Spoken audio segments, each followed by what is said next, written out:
ഈ വീഡിയോ നിങ്ങൾ കണ്ടോ? ബസ്സിൽ ശല്യപ്പെടുത്തി എന്ന് പറഞ്ഞുകൊണ്ട് ഒരു സ്ത്രീ പോസ്റ്റ് ചെയ്തതാണ്. നിങ്ങൾ നോക്കുക, ആ പുള്ളിക്കാരൻ ഇവരെ നോക്കുക പോലും ചെയ്യാതെ വേറെ എങ്ങോട്ടോ നോക്കി അയാൾ തട്ട് മുട്ടൊന്നും ചെയ്യാതെ അവിടെ വെറുതെ നിൽക്കുകയാണ്. അപ്പോഴേക്ക് ഇവരിലെ ചൂണ്ടയിട്ടിട്ട് എരയെ പിടിക്കാൻ കാത്തിരിക്കുന്നവണക്ക് വീഡിയോ അങ്ങ് സ്റ്റാർട്ട് ചെയ്ത് ഇവരെന്തോ പ്രതീക്ഷിച്ച് നിൽക്കുകയാണ്. ഇതാ നോക്ക്, അങ്ങോട്ട് തിരിഞ്ഞ് നിൽക്കുന്ന ആടടുത്തോട്ട് ചേർന്ന് നിന്നിട്ട് തന്റെ മാറ് കൊണ്ടുവന്ന് അയാളുടെ കയ്യിലിട്ട് ഉരസുന്നു.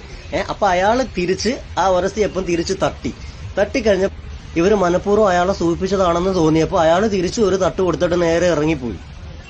ഇവിടെ രസകരമായിട്ടുള്ള കാര്യം എന്താന്ന് വെച്ച് കഴിഞ്ഞാല് ആ ബസ്സിനകത്ത് അത്രയ്ക്ക് ഭയങ്കര തെക്കും തിരക്കൊന്നുമില്ല.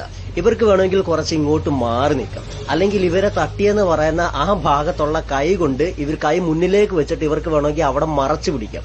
ആ കൈ കൊണ്ട് വേണമെങ്കിൽ ആ തൊട്ടടുത്തുള്ള സീറ്റിൽ പിടിച്ച് നിൽക്കാം, അല്ലെങ്കിൽ ഇവർക്ക് അയാൾ നിൽക്കുന്നത് പോണക്ക് പുറം തിരിഞ്ഞ് നിന്ന് തട്ടാതിരിക്കാനുള്ള ഒരു സൗകര്യം ഉണ്ടാക്കാം. ഇതൊന്നും ചെയ്യാതെ അങ്ങോട്ട് ചേർന്ന് എന്ന് മുട്ടി കൊടുത്തിട്ടാണ് ഈ ഡ്രാമ കാണിക്കുന്നത്.